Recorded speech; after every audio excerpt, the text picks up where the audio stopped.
مردان خانے میں گونجی تھی۔ اس کی آواز پر سب نے چونک کر اس کی طرف دیکھا۔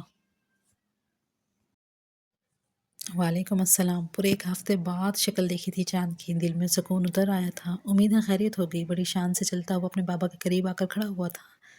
اسے پہلو میں دیکھ کر ان کا سینہ خود بخود تن جاتا۔ خیریت ہے سب، بات کرنی ہے، بیٹھو۔ انہوں نے اسے سخت نگاہوں سے گھورتے ہوئے کہا، جس کی سرمئی آنکھوں میں ہر وقت شرارت رہتی تھی۔ بے فکر ہو جاؤ زرخان، ہم بتا دیں گے جو بھی بات ہوگی۔ ابھی ہم تنہائی میں بات کرنا چاہتے ہیں، تم جا کر آرام کرو۔ ببرک نے زرخان کو دیکھتے ہوئے کہا جو ان کا خاص مخبر تھا۔ شیرو کو سخت ناپسند تھا اور ببرک کا چہیتا تھا۔ مخبر بیکار ہے بابا سرکار، بدل لیں اسے۔ آج تک کبھی کوئی اچھی خبر بھی دی ہے اس نے کیا؟ اس نے بڑی شان سے کرسی پر ٹانگ پہ ٹانگ رکھے کرسی پر برجمان ہوا تھا۔ باقی سب لوگ بھی جاؤ، اب تمہارا سردار تمہیں اور عیاشیاں کروانے والا ہے۔ چل کرو، شاباش۔ ببرک کی خونخوار نظروں پر اس کی مسکراہٹ گہری ہوئی تھی۔ جو اتنے دن بعد آیا تو بہت فریش اور نکھرا نکھرا لگ رہا تھا۔ سب آہستہ آہستہ باہر نکلے۔ اب مردان میں صرف زمرد اور شیر اور ببرک شاہ تھے۔ کہاں تھے؟ ان کے لہجے میں برہمی آیا تھی۔ ڈیرے پر تھا، میں نے کہاں ہونا ہے؟ اس نے سکون سے جواب دیا۔ شیرو، ہمیں مزید غصہ مت دلاؤ۔ انہوں کی آواز میں تیزی آئی تھی۔ جانتے ہیں سب، مجھ سے پوچھنے میں کیا مزہ آتا ہے؟ پہاڑوں پر تھا پہاڑوں کا راجا، اس نے محظوظ ہوتے ہوئے جواب دیا۔ پہاڑی پر کون سا تفریح کا سامان تھا سردار؟ انہوں نے زمرد کو گھورا جو ہمیشہ کی طرح ببرک کے سامنے دونوں ہاتھ پشت پر باندھے سر اور آنکھیں سر جھکائے کھڑا تھا۔ مجھے بتاؤ شیرو، کیا سوچے بیٹھے ہو؟ مجھے کوئی بڑا پلان لگتا ہے۔ اس بار شیرو نے خدا کا شکر ادا کیا اس بار کی احتیاط کام کر گئی تھی اور انہیں خبر نہ ہو سکی تھی۔ ایسا کچھ نہیں ہے بابا سرکار، بس اکتا گیا حویلی سے، یار دوستوں کے ساتھ تھا۔ پوچھ لیں زمرد سے۔ اس نے نہایت تابیداری سے ان کے کاندھے پر ہاتھ رکھتے ہوئے تسلی دی۔ ببرک نے ناراض نظر اس پر ڈالی۔ اب کارنامہ ہونے کے بعد ہی انہیں پتہ لگنا تھا۔ جس کا حلیہ سرداروں والا کم اور غنڈوں والا زیادہ تھا۔ خوبصورتی میں اللہ نے جسے دل کھول کر نوازا تھا، اگر خود پر تھوڑی توجہ دیتا تو نظر لگ جانے کی حد تک حسین لگتا تھا۔ گاؤں کا لاڈلا اور سردار جو انتہائی چچورا اور مستقل مزاج بالکل نہ تھا۔ ایڈونچر کا شوقین، زندگی کو بے فکری سے جینے والا۔ اپنی شادی تک روک لو خود کو، کسی قسم کی کوئی بدمزگی ہوئی تو برداشت نہیں کروں گا، بتا رہا ہوں پہلے ہی۔ انہوں نے اسے اپنے گلے سے لگاتے ہوئے مسکرا کر کہا۔ روکے ہوئے ہوں؟ میں نے کیا کیا ہے؟ اس نے اپنی مسکراہٹ دبائی۔ اتنے میں اس کا موبائل بجا۔ ایک ٹھنڈی سانس لے کر اس نے جیب سے موبائل نکالا، مگر نمبر دیکھ کر واپس جیب میں ڈالا۔ مگر یہ مسکراہٹ خیر کی علامت بالکل نہ تھی۔ کالج بس میں ایک ہنگامہ برپا تھا، لاؤڈ میوزک اور تالیوں کی گونج سے کسی کو کسی کا کچھ پتہ نہ تھا۔ ہوش تب آیا جب اچانک سے بس رکی اور بس رکتے ہی نامعلوم افراد بس میں داخل ہوئے تھے۔ لڑکیوں کے منہ سے دلخراش چیخیں نکلی تھیں، یعنی کہ وہ ڈاکو تھے۔ ان کے ہاتھوں میں بڑی بڑی بندوقیں تھیں، تعداد میں بھی وہ کافی لوگ تھے۔ ایک دم بس میں خوف و ہراس پھیل گیا تھا۔ وہ خاموشی سے اندر داخل ہوئے تھے اور ڈرائیور کو ایک سائڈ پر کر کے ایک ڈاکو نے بس سٹارٹ کی تھی۔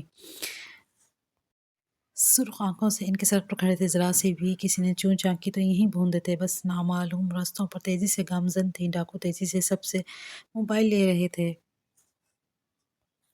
ان کے چہروں پر ہی اتنی ہیبت تھی کہ پریشے بھی سہم کر دوپٹہ سر پر اوڑھ کر بیٹھ گئی تھی۔ سچویشن بے حد خطرناک تھی، لیکن اس کے حواسوں نے کام کیا تھا۔ اس نے بہت آرام سے اپنا موبائل پرس سے نکال کر زیاد کے کال ملائی اور موبائل نیچے گرا دیا تھا۔ دھک دھک کرتے دل کے ساتھ وہ دعا کر رہی تھی کہ زیاد کال اٹھا لے۔ اتنے میں وہ لوگ ان تک پہنچ چکے تھے۔ مگر اپنی عقل مندی پر اسے زندگی میں پہلی بار رشک آیا تھا۔ وہ جانتی تھی کہ زیاد اس کی کال لازمی اٹھائے گا۔ زمرد نے سخت نظروں سے اس کی طرف دیکھا تھا۔ نوٹنکی کرنے کی ضرورت نہیں ہے، موبائل نکالو۔ اس نے اس کی کنپٹی پر پسٹل رکھتے ہوئے کہا۔ پریشے کی چیخ نکلی تھی۔ ایسا ہو نہیں سکتا تھا کہ اس کے پاس موبائل نہ ہو، اور حلیے سے وہ بہت غریب لگ نہیں رہی تھی۔ ڈاکو بھائی، ابھی دیتی ہوں ڈاکو بھائی، آپ نے کڈنیپ کر لیا ہے؟ بس کہاں جا رہی ہے؟ ہائے اللہ، میں کڈنیپ ہو گئی ہوں۔ موبائل اٹھاتے اٹھاتے وہ زور زور سے بول رہی تھی۔ بکواس بند کرو، موبائل ادھر دو۔ زمرد نے اس کے ہاتھ سے موبائل کھینچا تھا۔ پریشی کے لبوں پر مسکراہٹ دوڑی تھی۔ زیاد سب کچھ سن چکا تھا یقیناً۔ اتنا خوبصورت ٹرپ برباد ہو گیا۔ کتنی منتوں سے زیاد نے اسے اجازت دی تھی۔ کیا سوچا تھا اس نے؟ زمل کو دیکھا جو خوف سے بے ہوش ہونے کو تھی۔ وہ تو پہلے ہی اتنی ڈرپوک تھی۔ اس نے سخت نظروں سے اپنے ڈیشنگ ٹیچرز کو دیکھا تھا۔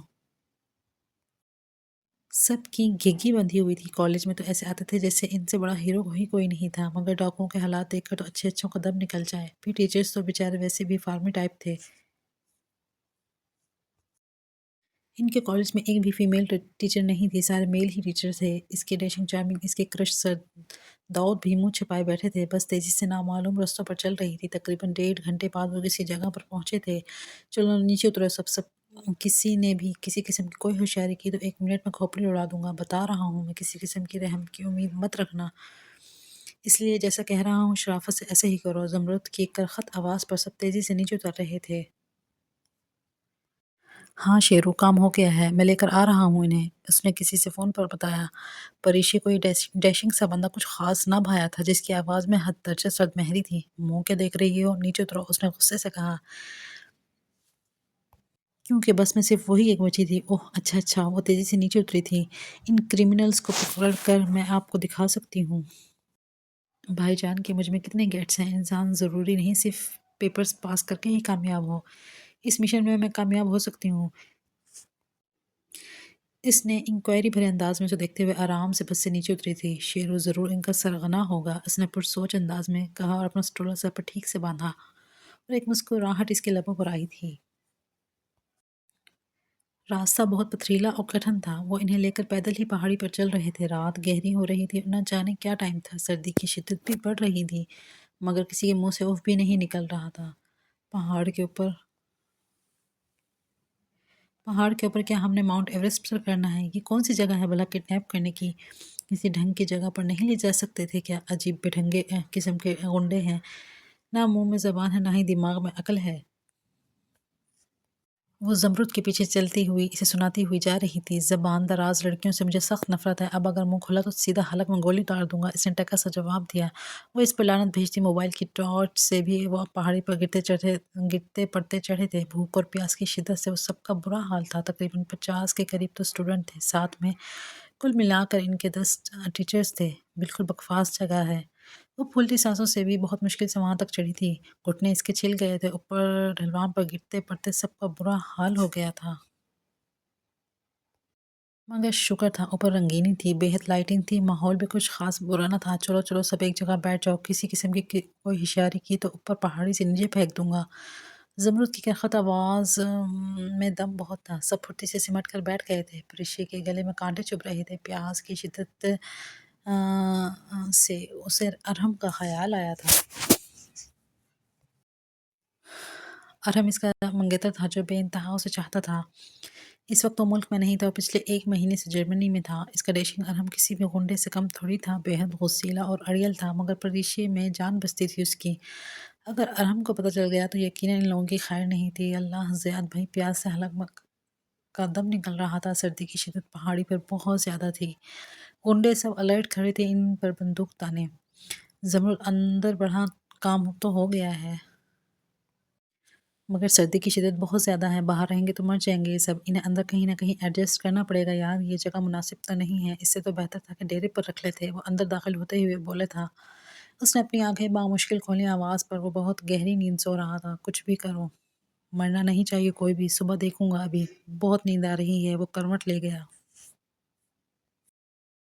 کہاں رکھوں؟ یہی حجرہ ہے، باہر نہیں رہ سکیں گے شیرو، سردی بہت ہے، ویسے بھی لڑکیاں ہیں سب، اس نے پریشانی سے کہا۔ تو واپس لے جاؤ، ڈیرے پر رکھ لے، میرا دماغ مت چاٹ، اس نے بیزارگی سے کہہ کر اسے وارن کیا تھا کہ اب مزید کچھ نہ کہے۔